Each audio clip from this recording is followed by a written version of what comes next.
Hello everybody, this is Sensei Starman and welcome back to Let's Play Fallout London. The last time, you'll recall, after a bit of a massive firefight between Jacktars and naval walkers, we got into the Upton Burke building and procured a English speech module for Immanuel Kant, the AI bomb powering this nuclear submarine, and we're trying to engage in some philosophical discussion with him. And we stopped in the middle of him discussing the nature of existence. Is not a predicate that can be added to the essence of a thing. It is not a property that can be affirmed or denied through logical deduction.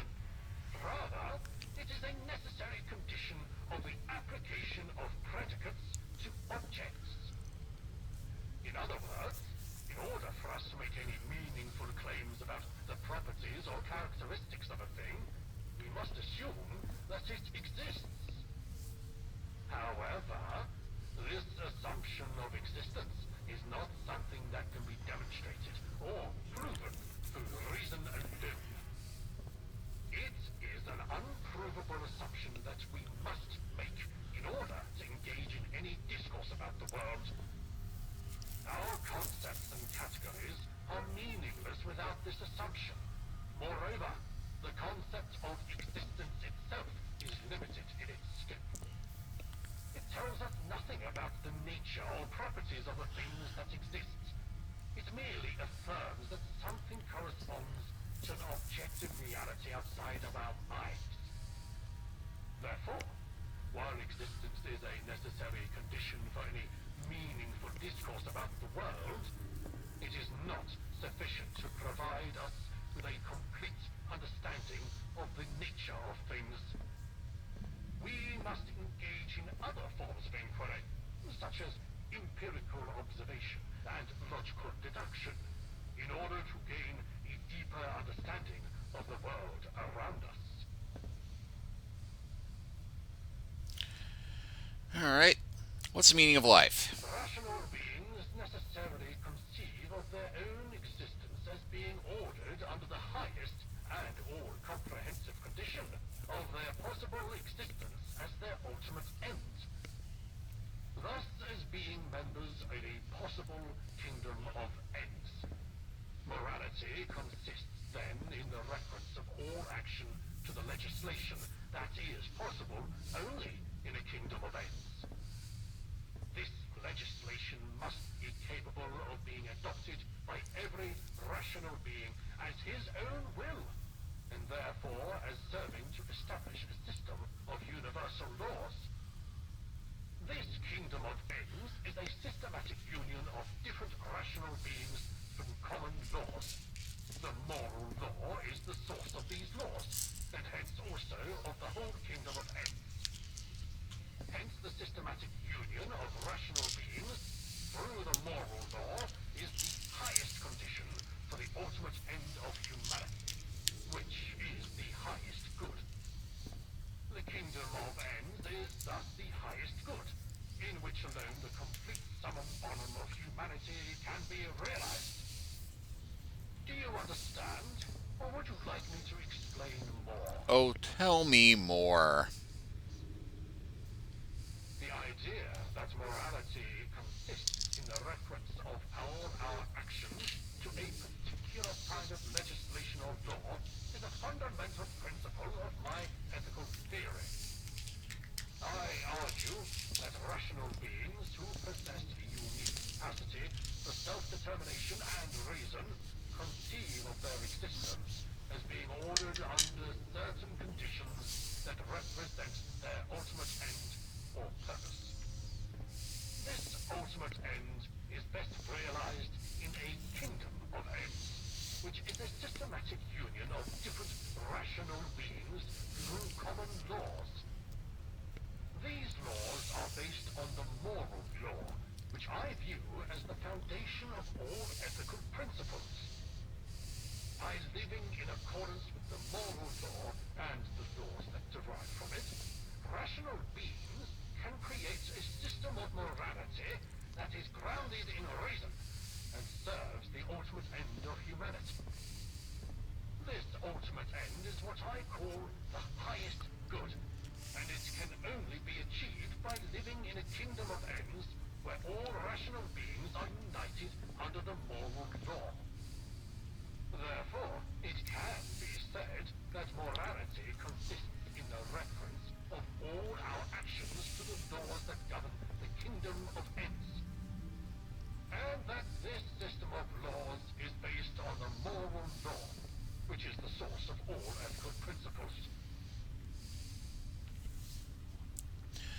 Oh, what the heck? Let's go from the nature of beauty too. Beauty is a form of judgment that is based on a certain subjective feeling of pleasure. When we say that something is beautiful, we are not making a claim about its objective properties. Rather, we are expressing our own personal response to that object. At the same time, however, beauty is not a matter of arbitrary or subjective taste. It is a form of judgment that is based on certain universal principles of aesthetic experience. These principles are rooted in our shared humanity and our common capacity for reason. One of the key principles of beauty is the concept of purposiveness without purpose. When we experience something as beautiful, we perceive it as if it were designed for a particular purpose, even though we know that it has no practical function. This creates a feeling of harmony and satisfaction in us, as if we have discovered a hidden order or purpose in the world. Another key principle of beauty is the concept of disinterested pleasure. When we experience something as beautiful, we are not seeking any personal gain or benefit from that object. Rather, we are simply experiencing a pure and unselfish feeling of pleasure. This means that beauty is not a matter of personal preference or opinion. Rather, it is a form of judgment that is rooted in our shared human experience and our common capacity for reason.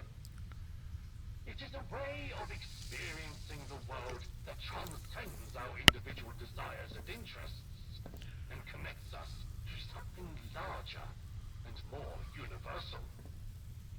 Do you understand? Or would you like me to explain more? Oh no, please explain more.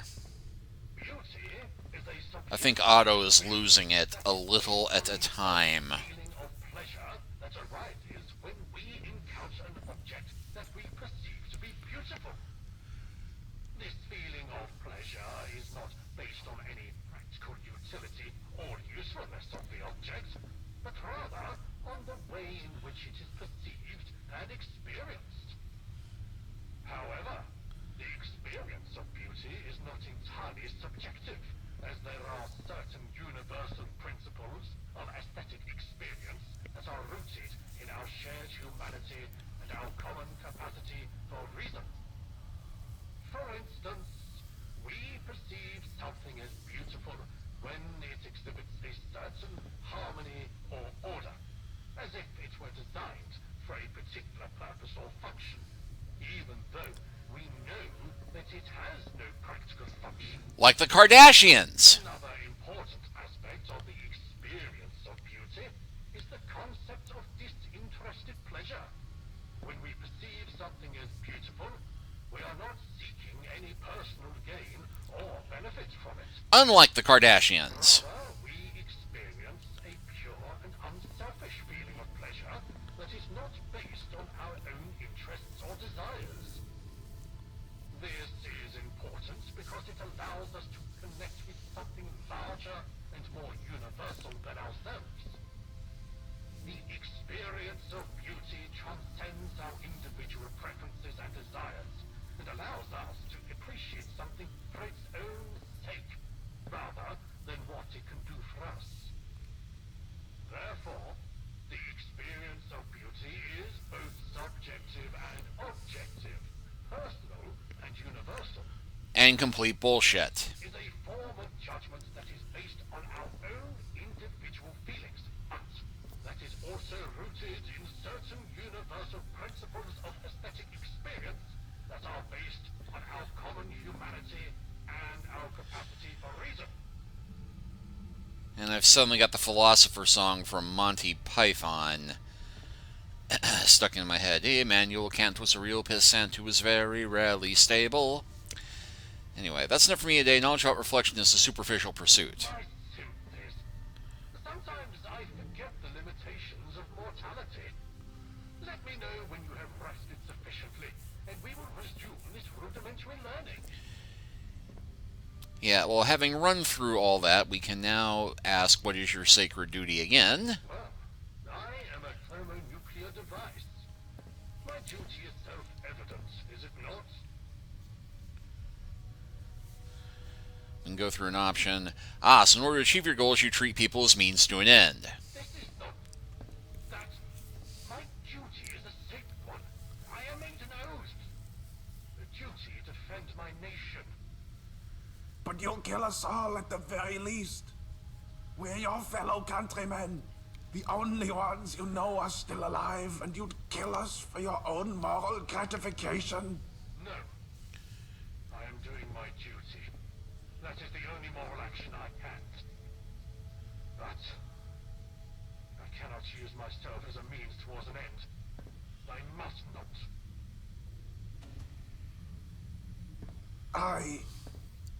You did it? I scarcely believed such a thing was possible. He's gone. He's gone, and we are free. We cannot really offer you anything. After all, we've been trapped here for so long. But all we have is yours. What will you guys do? I honestly have no idea. Neither do I. But isn't it fantastic? Years of banal drivel disguised as high-minded intellectual discussion. We are no longer bound to the gilded cage. Death to the machine. Now we can finally live a life with risk, love, death, betrayal, victory. The possibilities are endless. Well, good luck, I suppose. Thank you for everything. Here is my service weapon. It's an antique at this stage, but maybe it'll help. I'm afraid that we cannot offer you more. So when you said everything you had was mine, you meant a rusty pistol that isn't worth much. You keep it. The world out there is dangerous. Once again, thank you.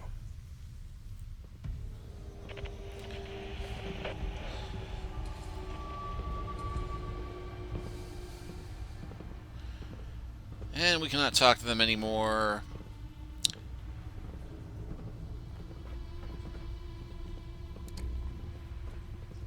If it ain't worth its weight in tickets, it ain't worth its weight in your pocket.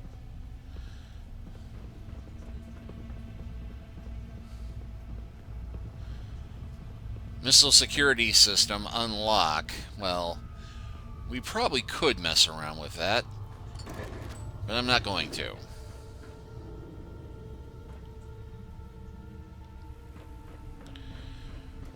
Instead, we're going to get the heck out of here and go look for more pictures.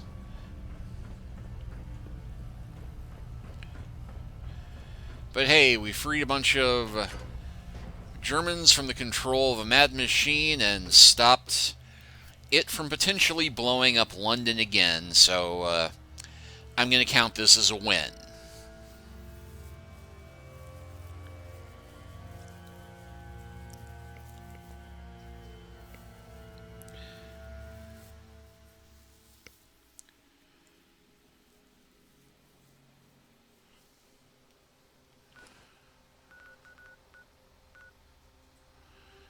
I think we'll go and fast travel to the Bank of England, since I'm pretty sure that's what the Monument Underground Station is trying to lead us to anyway. I imagine that the hooligans have probably had time to respawn in there, however.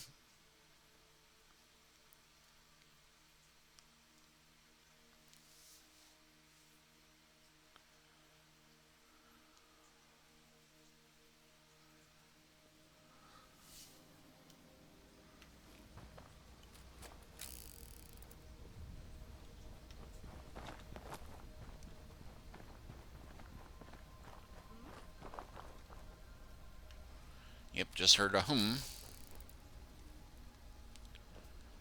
You're dead.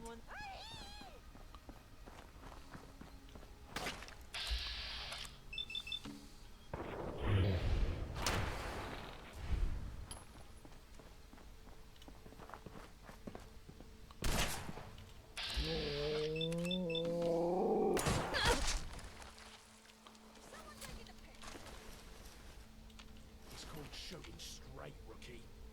Need some cover fire over here.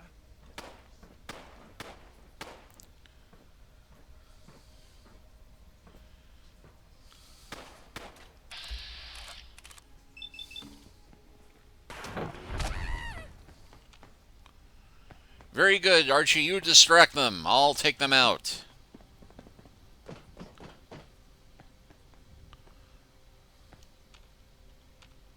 Never should have come here.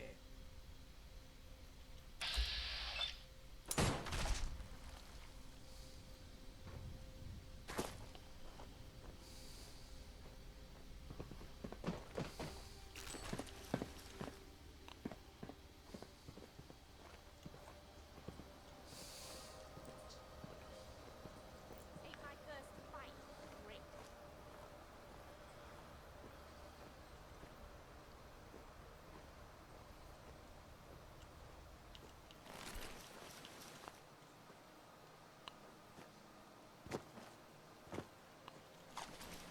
Who knows? Maybe you'll be lucky enough to land a hit. You're nothing. Nothing.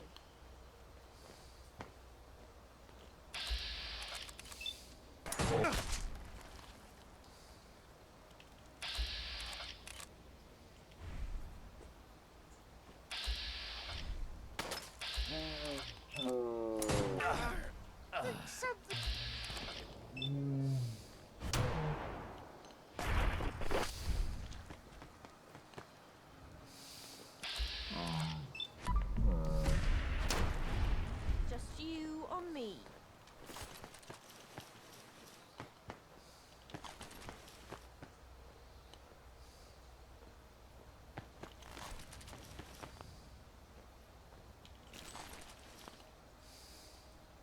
Should have just run.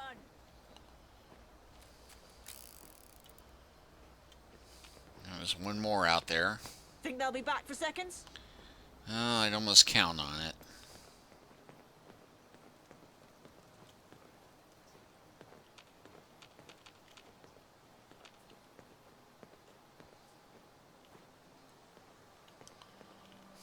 Drop. You dead pick up more already. stuff than the scavs I used to run with. Oh, they're on the roof, aren't they?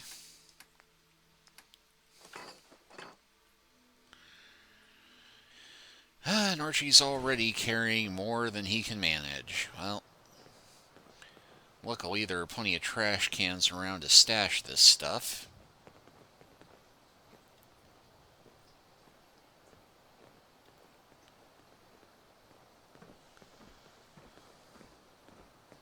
Still kicking? Jesus. Someone there? Show yourself.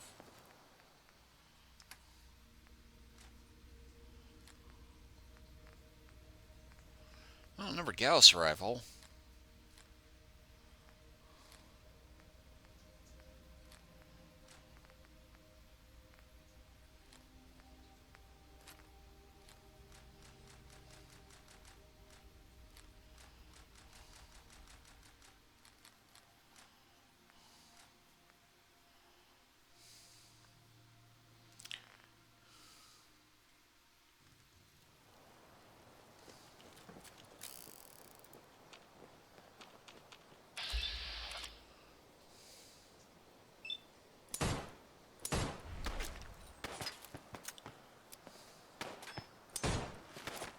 That was it.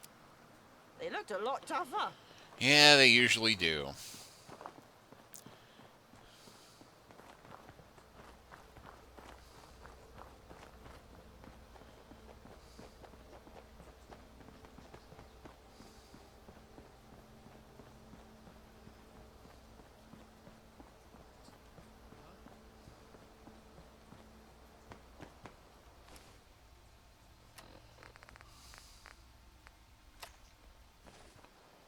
End of the line.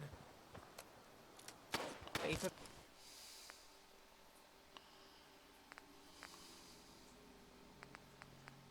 prepared for a surprise. Not the fun kind.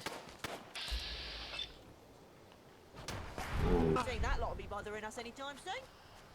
Yeah, well, that lot was one, but yeah. That's a proper stiff one there.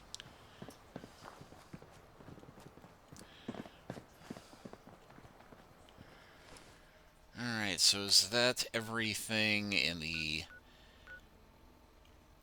Bank of England area? Looks like it is. Oh, heck. That was lucky.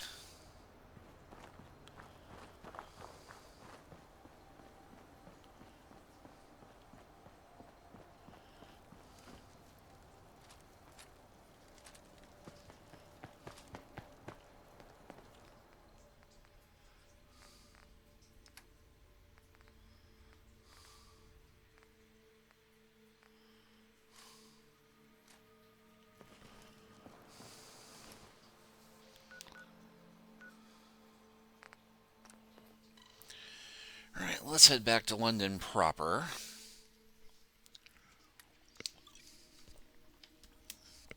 And see if there is one more picture we can grab before closing this one out.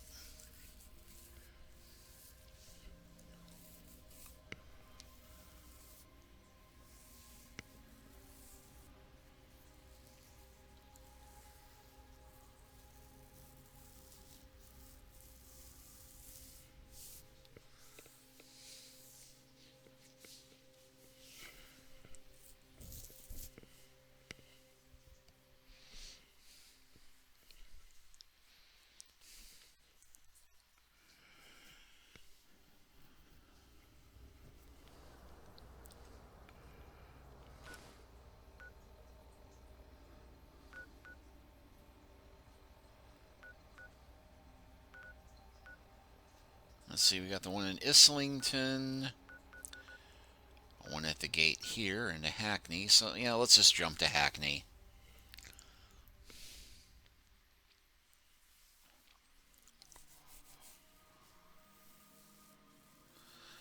Because it's been a while since I've killed Miller's men in the streets of Hackney. And that's always a fun time.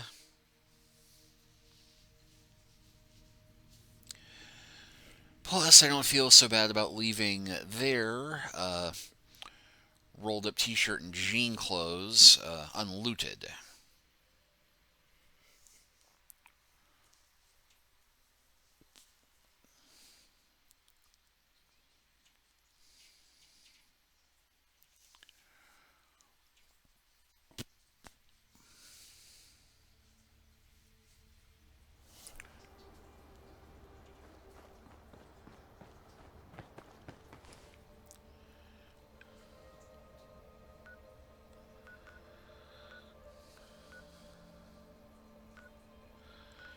Because there is one photo over by the Arnold Circus. So let's just go ahead and fast travel over there.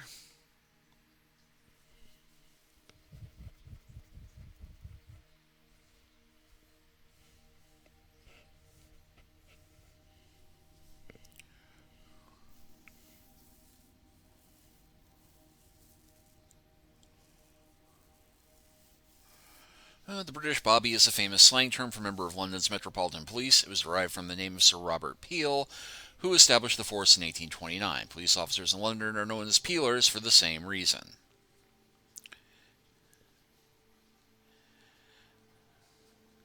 Use the bash button to deliver a melee attack with any ranged weapon.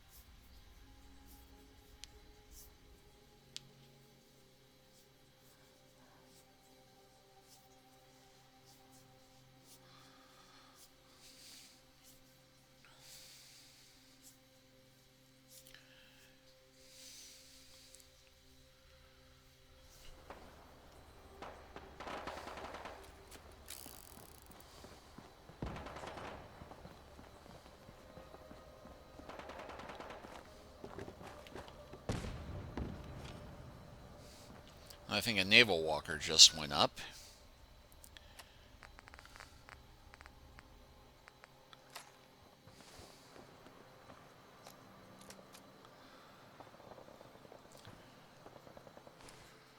Alright, well there's 14 through 20.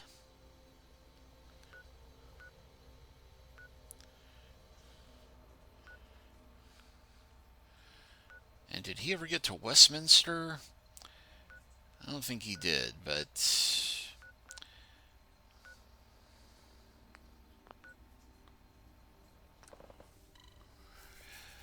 we'll go ahead and head back to London proper since I need to sell loot off. But hey, 14 down from a lot. That just leaves us 6 to go.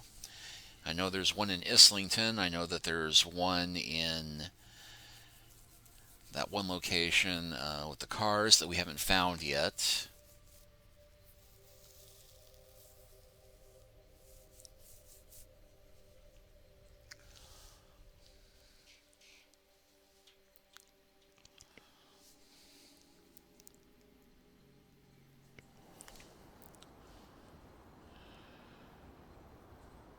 Well, here's where we met Arthur Mountbatten. Nice and peaceful at the moment.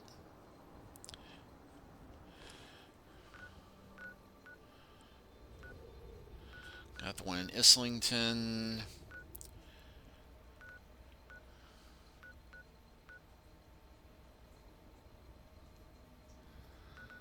Well, that's odd. I thought that this was the gate to Islington here.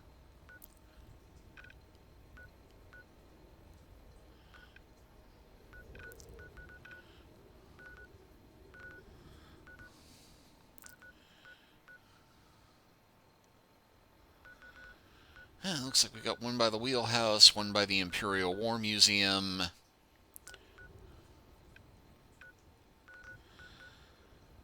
One at the Den.